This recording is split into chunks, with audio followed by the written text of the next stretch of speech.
Hello guys, welcome back to my channel. চলে আসলাম আরও একটা শর্ট ভিডিও নিয়ে তোমাদের সামনে। তো সবাইকে জানাই হ্যাপি সরস্বতী পুজো। ভোরবেলা ৫টায় উঠে গেছি, যেহেতু ৭টার সময় ঠাকুরমশাই আসবে। তো ৫টায় উঠে যেটুকুনি কাজ করার করে, বাসি কাজ সেরে একদম স্নান করে আমি আর দেবাঞ্জনা লেগে পড়েছি পুজোর কাজ করতে।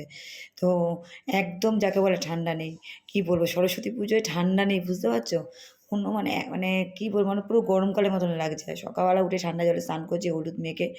তো যাই হোক, আমার দিক থেকে ভালো লেগেছে, কারণ অত সকালে ঠান্ডা লাগলে কাজ করতে অসুবিধা হতো।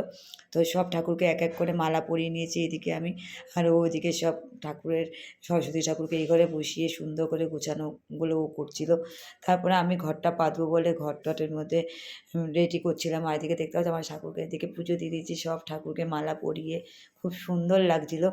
তো আমি আর দেবাঞ্জনা সকাল সকাল উঠে সব ঠাকুরের জোগাড় করেছি, তার সঙ্গে রিউ করেছে। রিউ সব মানে সব বাজার করে, রিউ মানে সব নিচের ঘরে ছিল, সব রিউ সব নিচ থেকে উপরে নিয়ে এসছে। তো ৩ জনে মিলেই আমরা করেছি। তো তারপরে ফল-টল কেটে নিয়েছি, মানে বেশি দেরি করা যাবে না, কারণ ঠাকুরমশাই আসবে ৭টায় বলেই দিয়েছে। আর আমাদের ঘরেই আগে করবে, তারপরে মেজদিদের ঘরে করবে। তো সেই জন্য একদম মানে বসেছিলাম না, তাড়াতাড়ি করে কাজ সেরে নিয়েছি। দেখতে পাচ্ছ ঠাকুরমশাইও এসে গেছে। তো যাই হোক, ঠাকুরমশাই এবছর নতুন, তো খুব দারুণ পুজো করেছে। এই ঠাকুরমশাইকে দিয়ে এবছর ১ম করলাম। আর সত্যিই খুব পুজো সুন্দর করেছে, মানে একদম মন ছুঁয়ে গেছে পুজো দেখে ওনার।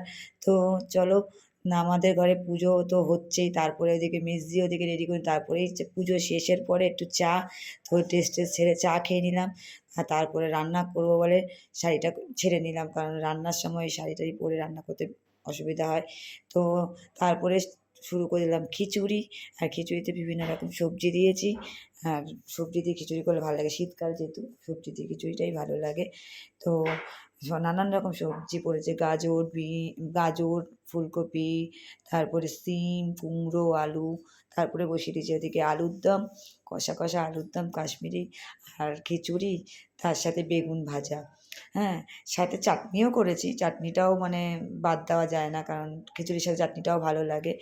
তো যাই হোক, মানে এবছর ছেলে বাড়িতে নেই, তো একটু মনটা খারাপ। তো কিছু করার নেই, ও যেহেতু কাজে রয়েছে তাই বাড়িতে নেই। তো যাই হোক, ও সকালে ভিডিও কল করেছিল, তারপরে আমরা ৪ জনের জন্য খাবার বেড়ে নিলাম এক জায়গায়। তো ৪ জনে একসাথে খাবো বলে এক জায়গায়, মানে বললাম চলো একসাথেই আজকে খাবো। তো দেবাঞ্জনা শুরু করে দিয়েছে, রিউ শুরু করে দিয়েছে। তো ওরা খেয়ে বলছে, তো সত্যি খিচুড়িটা নাকি খুব দারুণ হয়েছে, সঞ্জীব তো বলছে। তো সবারই মুখে একই কথা যে দারুণ হয়েছে। তা সত্যি আমারও খুব ভালো লেগেছে। চলো, আজকের মতন ব্লগটা এতটুকুই থাক। তো সবাই ভালো থেকো। তো সবাইকে বলি হ্যাপি সরস্বতী পুজো শেষে জানাচ্ছি, কিন্তু চলো টাটা, বাই বাই।